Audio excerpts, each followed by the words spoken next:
مسلم اور تیسری دنیا کے ممالک میں غیر جمہوری حکومتیں، فوجی آمریت، بادشاہت اور خاندانی حکمرانی کیوں اور کیسے وجود میں آتی ہیں؟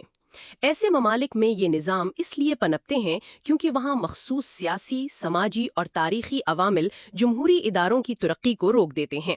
اگرچہ یہ نظام اصولی طور پر غلط اور غیر اخلاقی ہیں، لیکن بعض اوقات انہیں ریاستی نظم و نسق، سیکیورٹی اور وحدت برقرار رکھنے کے لیے استعمال کیا جاتا ہے۔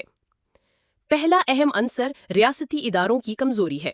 ان ممالک میں عدلیہ، مقننہ اور انتظامیہ اکثر سیاسی دباؤ، کرپشن یا ذاتی وفاداریوں کا شکار ہو جاتے ہیں۔ اس کے نتیجے میں جمہوریت محض نمائشی رہ جاتی ہے۔ مثال کے طور پر پاکستان میں 1970 کے انتخابات کے بعد پیدا ہونے والی سیاسی کشیدگی نے فوجی مداخلت کو جواز فراہم کیا۔ اسی طرح بنگلہ دیش میں 2007 میں فوجی حمایت سے عبوری حکومت قائم ہوئی تاکہ انتخابی اصلاحات کی جا سکے۔ دوسرا عنصر سیاسی شعور اور تعلیم کی کمی ہے۔ زیادہ تر عوام مذہبی، لسانی یا قبائلی شناخت پر ووٹ دیتے ہیں، نہ کہ منشور یا کارکردگی پر۔ اس رجحان نے پاکستان، بھارت، بنگلہ دیش، نائجیریا اور سوڈان جیسے ممالک میں خاندانی سیاست اور شخصی اقتدار کو مضبوط بنایا۔ سیاسی جماعتیں اکثر مخصوص خاندانوں یا شخصیات کے گرد گھومتی ہیں، جیسے پاکستان میں بھٹو اور شریف خاندان، بنگلہ دیش میں شیخ حسینہ اور خالدہ ضیاء اور بھارت میں نہرو گاندھی خاندان۔ تیسرا عنصر نوآبادیاتی تقسیم اور ریاستی ساخت کی غیر فطری تشکیل ہے۔ مشرق وسطیٰ کے ممالک جیسے عراق، شام اور لیبیا نوآبادیاتی طاقتوں کی تقسیم کے نتیجے میں وجود میں آئے۔ ان ممالک میں مختلف نسلی، مذہبی اور قبائلی گروہوں کو زبردستی ایک قومی شناخت میں ضم کیا گیا۔ اس غیر فطری وحدت کو قائم رکھنے کے لیے اکثر طاقتور آمریتیں ابھریں، جیسے صدام حسین عراق میں، حافظ الاسد شام میں اور معمر قذافی لیبیا میں۔ چوتھا عنصر بیرونی مداخلت ہے۔ مغربی طاقتیں اکثر ایسے غیر جمہوری حکمرانوں کی حمایت کرتی ہیں جو ان کے سیاسی، معاشی یا اسٹریٹجک مفادات کا تحفظ کرتے ہیں۔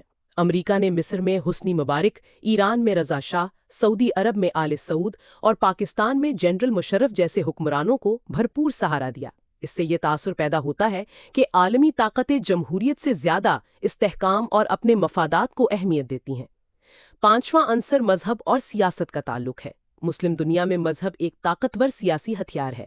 کبھی حکمران اسے اپنے اقتدار کو مقدس بنانے کے لیے استعمال کرتے ہیں اور کبھی فوجیں اسے مذہبی انتہا پسندی کے خلاف عوامی حمایت حاصل کرنے کے لیے۔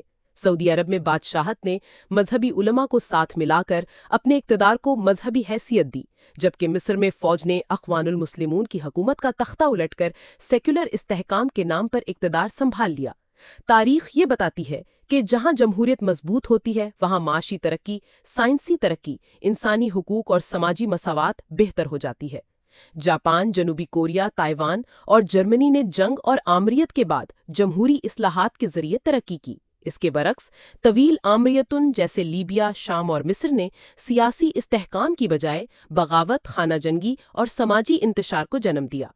تحقیقات یہ واضح کرتی ہیں کہ جمہوریت صرف انتخابات کا نام نہیں، بلکہ شفاف ادارے، آزاد میڈیا، تعلیمی آزادی، قانون کی حکمرانی اور عوام کی شمولیت جمہوری کامیابی کے لیے ضروری ہیں۔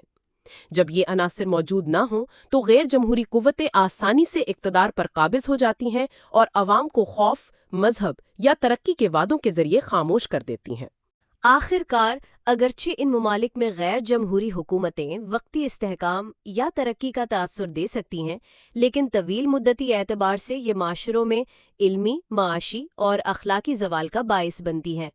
سوال یہ نہیں کہ آمریت کیوں آتی ہے، بلکہ یہ ہے کہ جمہوریت کی جڑیں مضبوط کیسے کی جائیں، اور اس کا واحد راستہ تعلیم، ادارہ جاتی اصلاحات اور شعور ہے۔